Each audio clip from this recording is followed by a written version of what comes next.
புதிய தொழில்நுட்பம் மூலம் உள்நாட்டு மாடுகள் இனம் அழிவதை தடுக்க முடியும் என்று கால்நடை மருத்துவர்கள் தெரிவித்துள்ளனர். சிந்தி மாடுகள் இனப்பெருக்கம் செய்யும் அபிவிருத்தி திட்டத்தை கடந்த 2012ஆம் ஆண்டு மத்திய அரசு கொண்டு வந்தது. குறிப்பாக தமிழகத்தில் 12 மாவட்டங்களில் இந்த புதிய திட்டம் செயல்படுத்தப்பட்டது. இதுகுறித்து கருத்து தெரிவித்த கிருஷ்ணகிரி மாவட்டம் ஓசூர் கால்நடை பண்ணை மருத்துவர்கள் இந்த முறையை பயன்படுத்தி தரமான மாடுகளை பெருக்கி அழியும் அபாய நிலையில் உள்ள உள்நாட்டு மாடு இனங்களை காக்க முடியும் என நம்பிக்கை தெரிவித்தனர். சிகப்பு சிந்திங்கிறது இயற்கையாவே நோய் எதிர்ப்பு சக்தி இருக்கு.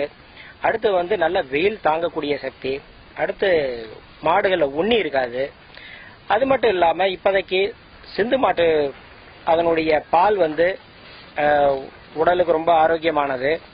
அந்த காரணங்களால இந்த இனத்தை மேலும் பெருக்கணும், அந்த இனம் அழிஞ்சிடாம பாதுகாக்கணுங்கிறதுனால கருமாட்டத்தின் மூலமா இந்த இனத்தை தற்சமயம் உற்பத்தி பண்ணிட்டு இருக்கோம்.